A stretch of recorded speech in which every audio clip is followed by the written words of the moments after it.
Greetings and bienvenue, midnight crew. Thank you for returning to this broadcast, and welcome to new viewers joining us for the first time.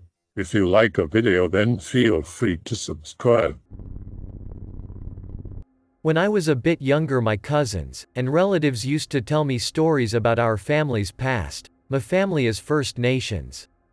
My uncle and my cousin told me stories about my great-grandfather. Apparently he was a medicine man, not the healing kind, Indian medicine. It's an old form of magic, I guess. Some people in my hometown and where my family came from still practice it.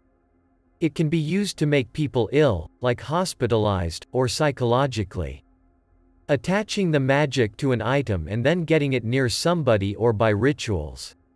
Some really powerful practitioners of medicine can do other things.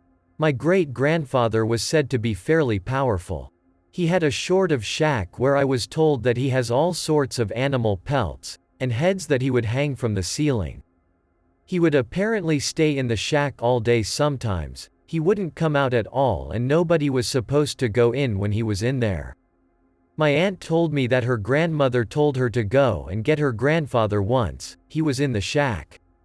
She went to the shack and looked in. What she told me was that he was wearing one of the pelts with the head hanging off the back and his hair started to blow upward like caught in an updraft and it was like a red flame.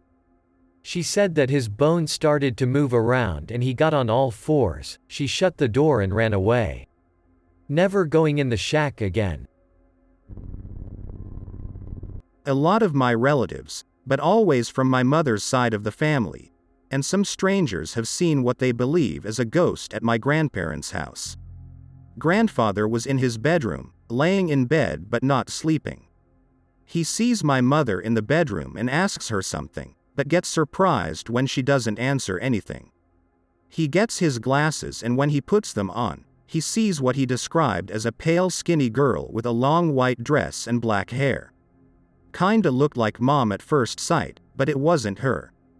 He tried to talk to the girl but she ignored him and kept walking in the room, sat on a chair, and a few minutes later she got out of there.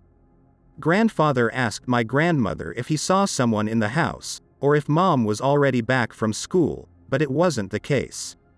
Some years later, a relative that lives far away comes to visit us. When he arrived, he claimed that he saw a woman with a long white dress and dark hair walking in front of the house and thought it was my mother's aunt, but he got surprised when she didn't answer his greetings. When he got closer to her, she went inside the house, totally ignoring him. Nobody else saw her. Some years later, when I was around 4 or 5, one neighbor complained that there was a woman walking at the garden all night and that she couldn't sleep because it was kinda scary. Again, black hair, long white dress, doesn't seem to notice you. Last time someone saw her was a couple of months ago. My nephews and some other people from the neighborhood are playing soccer in the street. One of them kicks the ball really hard and it gets inside grandmother's garden. She was traveling so there isn't anyone inside the house. One of the kids climbs the wall and sees a lady walking there. He asks her for the ball but she doesn't answer. My nephews knew there wasn't anyone at home then, and think someone might broke into the house, and go to call their parents. Around 5 or 6 people saw her today. Same description as always. Damn, I remember one time hearing a woman crying above the ceiling of my room at 2 a.m. It was the creepiest shit I've ever experienced. Most of my neighbors claim they sometimes see a granny figure walking on the second floor balcony of my house, but we don't have any old women. Shit, I'm getting paranoid right now. It was years ago and I never heard or experienced anything after that. My mother told me a story of when she was growing up.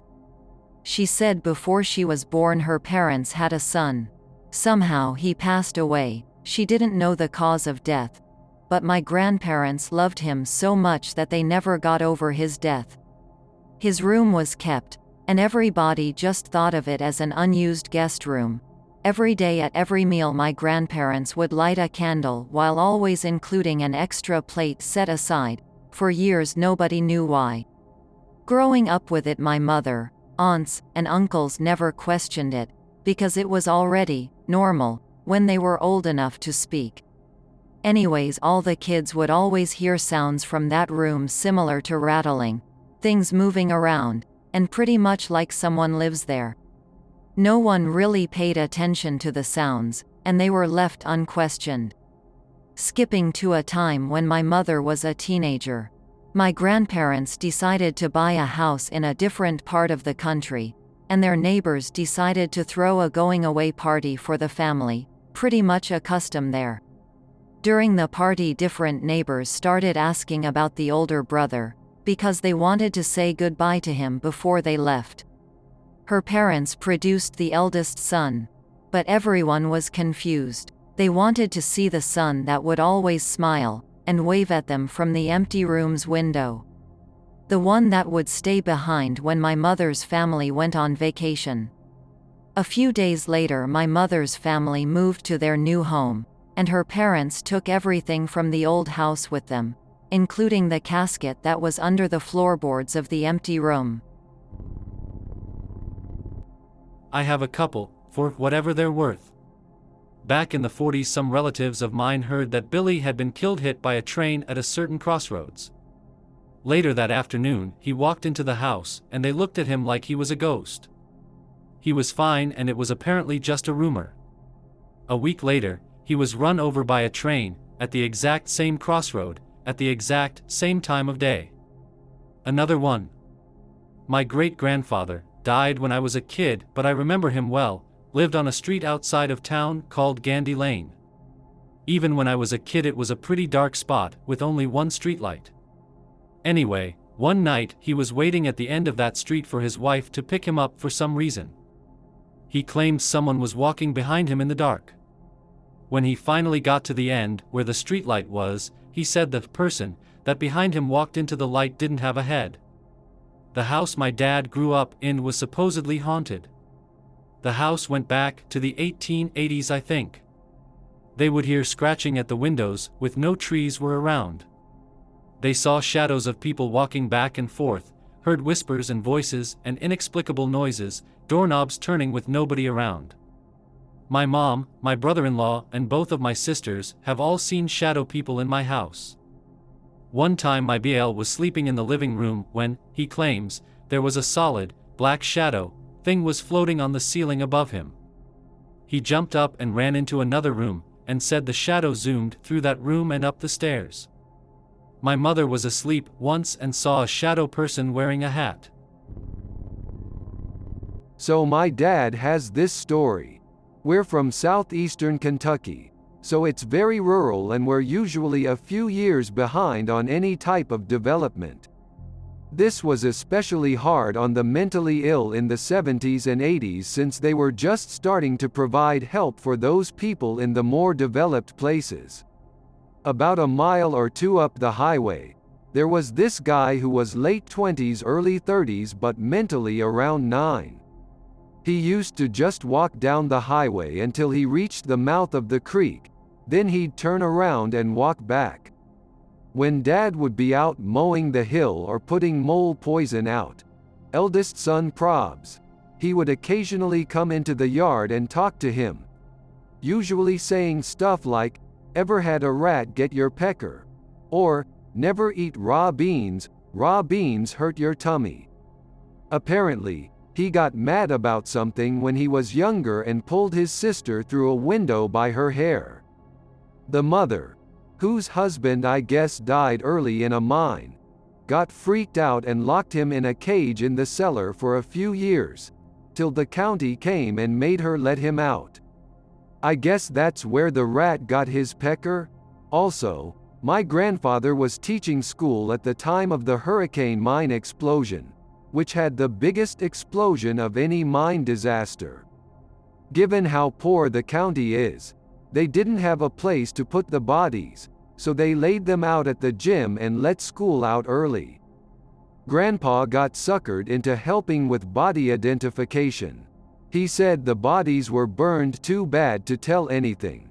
He mentioned specifically seeing teeth and nose cavities, so he had to search through their clothes for wallets. not really following this thread, but I'll drop one in for you guys. My dad lived in England or around that area and usually went to a pub with his workmates ever so often. He decided it was getting late and didn't bring his car, so he would walk home. His workmates joked and told him he shouldn't walk back around this time, that the forest route back is haunted, but wouldn't say what it was, in fear of it appearing. Dad wasn't very skeptical of ghosts, I suppose, back then, and walked home anyway. About halfway he had an eerie feeling like someone was watching him, so he started walking a bit faster. He decided he was too spooked, so he turned back towards the pub. When he turned around, he heard behind him a horse trotting. He turned around and could make out a man with no head riding this horse. He then proceeded to run back to the pub. When Dad had got back to the pub, his workmate was laughing at what he had saw and told him they'd show him what he had seen the next morning. The following day they went back to the forest track and there was the grave of the Headless Horseman. My dad hates telling this story, he still gets goosebumps from it. Had a great uncle who was old as fuck. He lived in Canada, as does most of my mother's side of the family. Only remember him from one cookout when I was like 9. A very quiet, reserved fisherman with a lot of experience. At the cookout my dad starts talking to him about the ocean, as my father was in the Navy. Uncle starts to open up, and eventually tells of his fishing days in Nova Scotia. One night as he was bringing in a haul, the sky began to drastically change color, from its original hue to bright purple, yellow, red. Boat shuts down completely as large orbs of light begin to appear overhead. He talked about being entranced by the orbs, to the point where he lost track of time. In a split second, the ship has begun moving and the crewmen all snap to. They dock the boat to find out they were missing for about 3 hours. He's passed now, though after thinking about the story for a while I can't help but wonder if he was fishing near Shag Harbor. Okay, this isn't so much scary as it is just really weird. My grandfather died 2 years before I was born. Exactly 2 years. My sister was due on the same day as me, but 3 years later. She ended up being born exactly a week late. But my grandmother died shortly after my grandfather did, making her death coincide with my sister's like mine had with my grandfather's. These were my dad's parents, by the way, and felt like we were blessings meant to replace his dearly loved folks. It's like something out of Where the Red Fern Grows, which is weird because my grandfather loved the old movie, probably cause the book could have been his biography. Got some actually spooky stuff. Ring the X alarm and shine the X light into the night sky if interested in more. Post your stories. Alright, but only because you twisted my arm. So my mom is from South Georgia, where they have strange old stories. So my mom and her family were looking for a house in the area when she was about 12, I think, when they heard about a pastor that had just moved out of a house. So naturally they didn't ask why and just moved in. My mom and her 2 older sisters got depressed a lot, and also became more violent. One time, my mom tried to stab the eldest sister with a fork, and that was especially strange because she was normally really reserved and calm. One night, when the 2 oldest sisters were staying up late talking, they saw a tall dark hooded figure gliding towards my mom's bedroom. So they ran out into the hall and flipped on the switch, making the thing disappear. My mom slept and walked a lot too. She would get up, turn on the light and pull out boxes and sheets and play house. Then put up her stuff and turn the light off, then get back in the bed, all while sleeping. She also stuffed her clothes in the toilet and tried to leave the house before being pulled back in. The worst thing was when she saw a face which was terribly ugly float in front of her while she was in the shower. She also saw UFOs, the triangular kind with lights on the edges, 3 hovering over a road at night she saw. My dad's dad claimed to see will-o-wisps once, and he was a very well-grounded man. I love seeing stories about our culture and how creepy it can be. Dakota, Sioux. But Dakota is the real word. Here, we also have medicine men, and my dad is one, but he focuses on healing. Although he can do negative things with it. That's why my mom was scared when she divorced him and took me and my brother off the reservation, She was afraid he would use medicine to attack her. I don't believe he'd ever done that, but I wouldn't put it past him. Anyways, short story I guess. My cousin came over to our house one day and she went into his room and shut the door and they were talking. She then left and went back home. I asked my dad about it and she said she thought she was attacked by medicine and she wanted my dad's help. Basically what had happened when she was attacked was that the whole half of her body had gone numb and was sagging like a stroke almost, although she didn't have any other stroke-like symptoms. My dad brought her into the sweat lodge where he doctors people and helped her out, and it did in fact go away. I've also been doctored. When I was born with ventricular septal defect (VSD) and atrial septal defect (ASD) in my heart. VSD is something you can live with, but ASD is usually fatal. Well, at the time I was born there was a sun dance going on. Basically it's a rigorous dance involving a tree in the center of an arena-type area with sage intertwined all over the circular stadium part. Generally people will stand on the inner circle and dance to a drum group singing, and someone will be in the center, pierced with wood cylinder things attached to ropes, which are then attached to a tree. Usually people will break the piercings out of their skin. It's a really powerful ceremony that usually lasts 4 days. Anyways, I was brought into the center of the sun dance and was doctored, and when we went back to the hospital, my ASD was gone, and the doctors were totally baffled. Now in return I have to do a fasting ritual when I'm 18. This one comes from my mom's side, something she swears wholeheartedly is true. My uncle, her younger brother, has bipolar disorder and was not always very stable. Sometime in his early 20s he had a bad manic episode which required taking him to the ER. His wife was waiting with him while he ranted and rambled about all the wonderful ideas he had that were going to change the world. It was really difficult for her. Some guy came over and sat there talking with my uncle, mostly just listening to him and acting like the things he was saying were totally agreeable. This helped calm my uncle down, and the man vanished after they got my uncle submitted. Sometime later they were looking through a family album when my aunt spotted a picture of the man from the hospital. Turns out it was a picture of my grandfather, who died when my uncle was about 8. Kind of cheesy, but I like to think my grandfather was able to come back for his youngest son at a time when he really needed him. My aunt still likes to talk about her ghost experiences. When my aunt was in her mid-20s, a group of her and some friends messed around with a Ouija board at this old, haunted restaurant in the area. They claimed to have contacted a ghost, spooky shit ensued, yada yada. Nothing major. But then about 7 months later, my aunt and her wife moved into their first home. Weird shit started happening, like the baby cradle would rock on its own, doors and cabinets would open and shut in the middle of the night, or they'd find blankets thrown over paintings in the living room. At one point, my aunt was having a party at her house, sort of a brunch ordeal, and the whole family was there. They were all just chilling in the living room, and then they hear this loud crash from the kitchen. The muffins were thrown against the back door, hard enough to shatter the plate and break the window on the back door. Needless to say, they moved out not long after. I have a somewhat weird story. My dad's side of the family is from a small town in Mexico.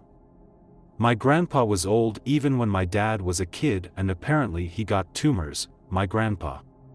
One day a doctor moved into the town. Apparently he was a really weird guy who would go out of his house just to buy food and other goods. His name was Salvatore Lanza R. This weird doctor operated my grandpa, removing his tumors. Doctor gave my grandpa a book. The book is about how Dr. Lanza successfully transplanted animal heads and created a near-perfect local anesthesia, and how he treated people in South America with it. Years later my dad gave me this book and I still have it. Grandpa died when my dad was 13 because he was really old back then, so I know shit about him. I don't know if all this stuff is real since my dad is that kind of guy who exaggerates stories, but the books are really interesting anyway. The guy who wrote it also wrote about self-diagnosis through palm reading and the meaning of dreams. I live in North Wales at the moment, but we have a lot of Scottish and Irish back in our family, and my grandmother and great-grandmother have always told us stories about how we have Selkie blood.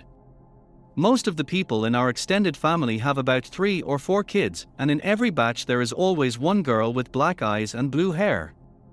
We get told that usually only girls can be shifting Selkies, but the blood is strong in the whole family and we all pretty much get sick and depressed when we're not by the sea. I wouldn't know if this is true or not. I've never been away for more than a day or 2. Found a picture in the loft of my nan's house a while back, old sepia tones of a nude woman standing knee-deep in the rough sea during a storm, smiling at the camera with a white fur, rag, leather thing wrapped around her shoulders like a shawl. Before you say you just saw your granny naked, but it just adds to the whole salty mystery of the thing. We were always sung songs as kids about the Silkie King, who lives on Sule Scree in the Orkneys, and the brown Selkies of the South Sands. We also got told about black sea monsters with huge white eyes that scream underwater, and you can hear it for miles, sometimes even from the beach when the sound carries on the sea breeze. Thinking about it, these are probably just killer whales. Stories all through my family of babies found in the sea foam after storms, and men stealing women's skins and burying them or locking them in boxes. Whenever somebody gets Alzheimer's, which is actually pretty common in our family, my gran says that they've lost their fur coat. Killer whales are scary as hell though. So yeah, it's a shame being a guy that I don't have the whole mystery thing swimming around my head, but most Selkies are girls, and the guys in our family are all damn good swimmers, and we're pretty cold tolerant, so we're in the sea most months either side of winter anyway. TLDR, my nanny says we can turn into seals. My grandfather's ring. So my granddad has a ring that looks like a pirate ring. It has some octopus on both sides, and some sea animals, monsters, and the middle is just plain. It's a gold ring, and he once took it to the jewel shop to get clean or something, and they said it was apparently really quality gold. He told me the story when I was little, but then again some other times. He is the younger of some 5 brothers, and it was usual that parents gave their children gold, like rings and stuff, because gold was always valuable. People used to buy gold stuff instead of having actual money. You could always get something for gold if times were tough.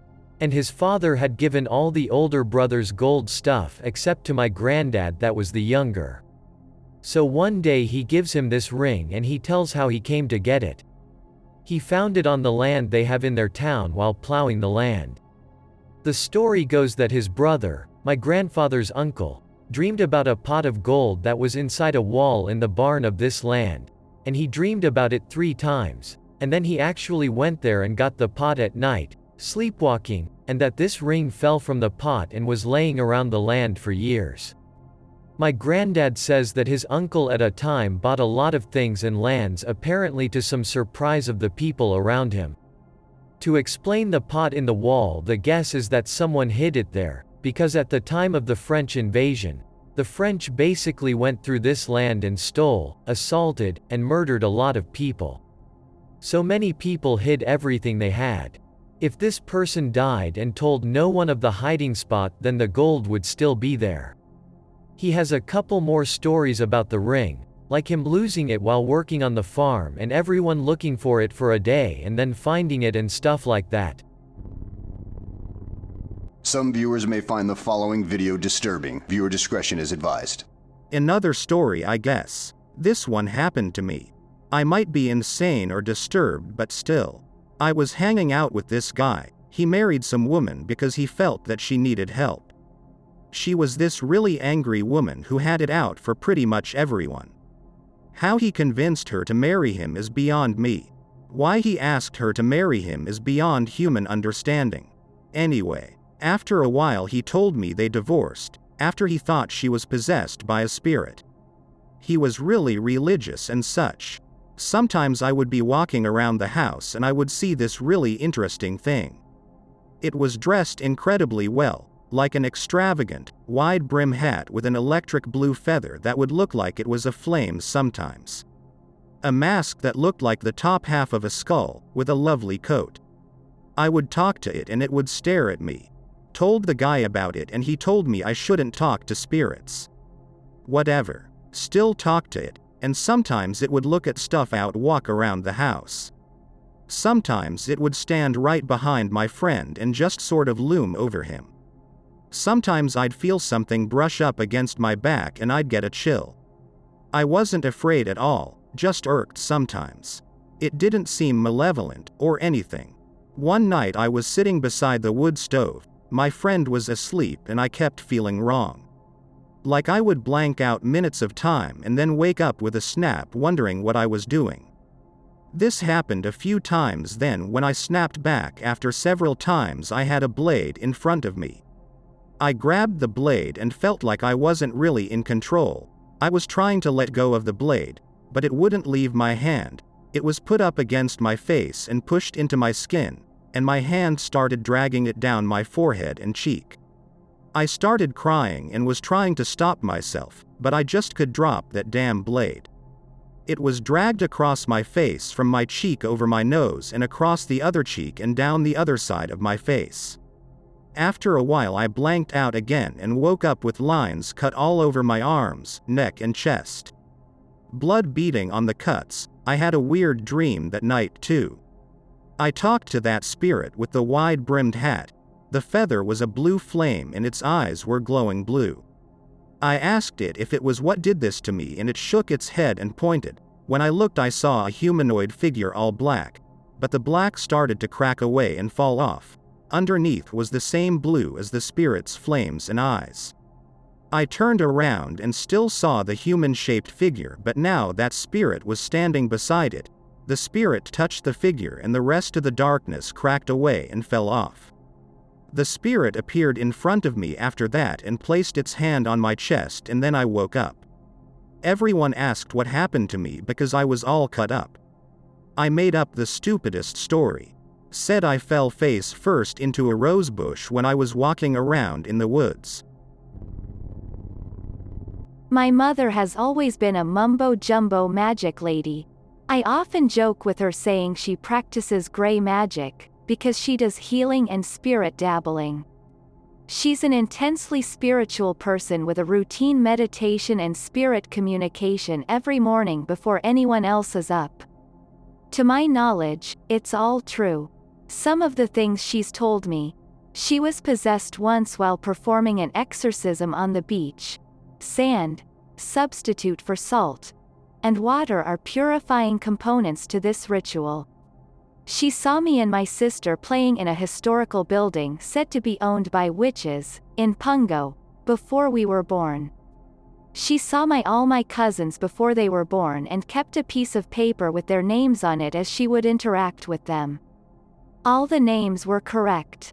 When she used Ouija boards as a child and teenager, they often shattered. She had a fixation with glass being a conductor to spirits. She allowed spirits of dead family members to see and interact with me when I was a child. To this, I have no recollection. She cleansed our house for 3 days straight, and to this day, there's no presence of spirits in any part of the house, except mine. She gets mad because of it, but I openly welcome spirits in my room because I like to try to interact with them, which I find hard, but rarely, it's possible. At my 8th grade graduation, private school friend. She saw my grandparents at the back of the church we gave our speeches in. My mom was an avid participant in a group of spiritualists before she started to practice individually. She said it was because the place in which they practiced, there were always evil spirits lurking for novice communicators. Hence why she helped in an exorcism. That's just my mom's crazy shit. There's also estranged family members who also practice spiritualism and spirit interaction. But my father never let me meet them, so I don't know them. The pic isn't the actual house she saw us at, but resembles it. I hope that you enjoyed tonight's broadcast. If you enjoyed tonight's story, then please subscribe to the channel as more green texts will appear daily.